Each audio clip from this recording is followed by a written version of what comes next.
Hi, silver kittens and pom-pom puppies. I hope that you are doing well. I'm going to read a book to you very shortly. I was going to read a book to you called The Very Impatient Caterpillar. Hopefully I'll read that to you next week. Instead, I decided to switch it up and read this book called Caps for Sale. Caps for Sale is one of my favorite books. I've actually already read it to the silver kittens, but I'm looking forward to reading it again a little bit differently than how I did in class. Caps for Sale.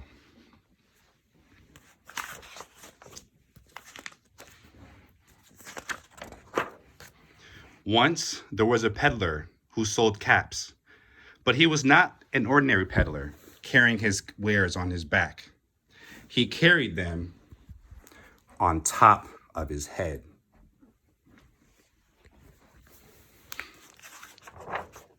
First, he had his own checked cap, then a bunch of gray caps, then a bunch of brown caps, then a bunch of blue caps, and on the very top, a bunch of red caps. He walked up and down the streets, holding himself very straight so as not to upset his caps. As he went along, he yelled, "Caps!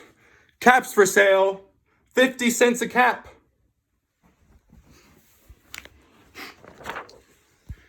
One morning, he couldn't sell any caps.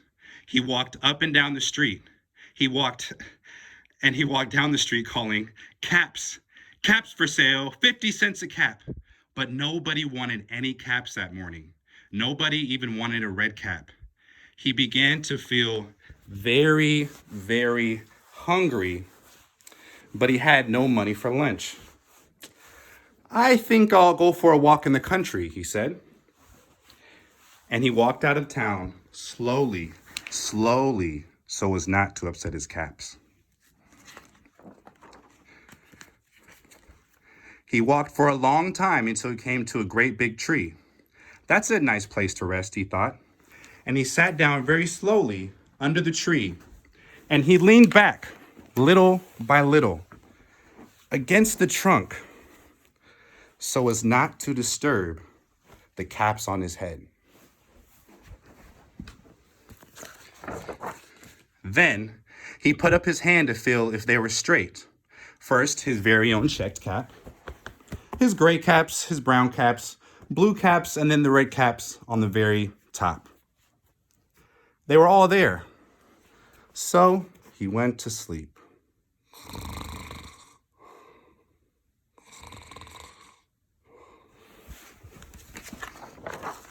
He slept for a long time.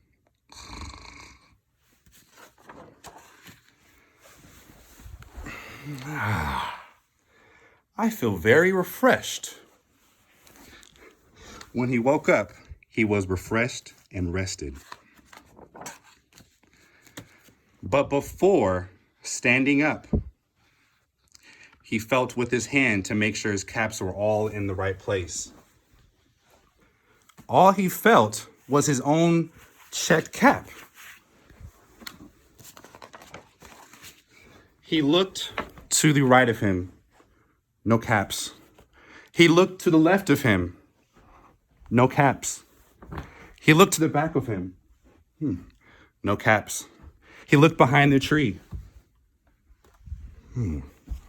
no caps. Then he looked up into the tree. What do you think he saw?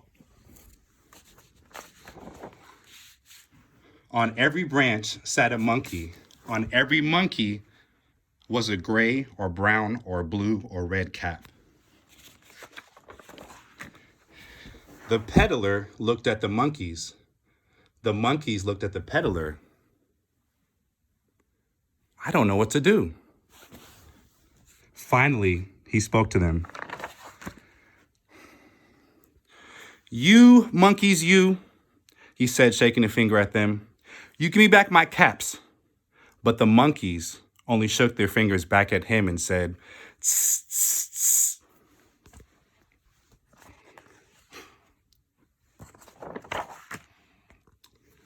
This made the peddler very angry. So He shook both hands. You monkeys, you give me back my caps. But the monkeys only shook their hands back at him and said, shh, tss, tss, tss. Now he felt quite angry. He stamped his foot and he said, you monkeys, you better give me back my caps.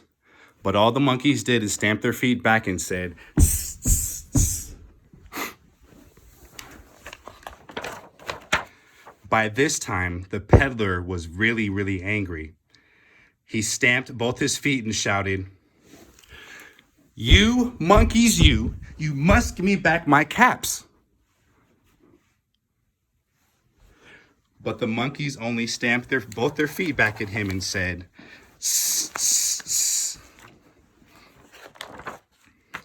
At last, he became so angry that he pulled off his own cap. "Ah!" And he threw it on the ground, and he began to walk away.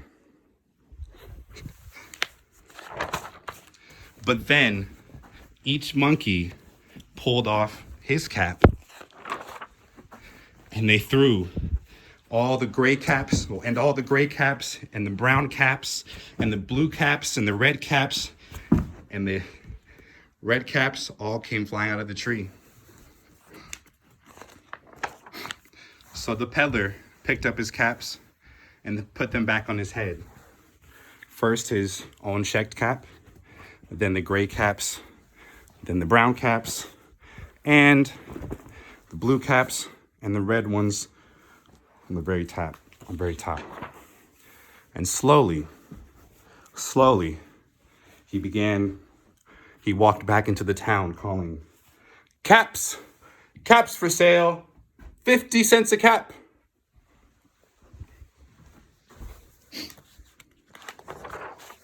The end.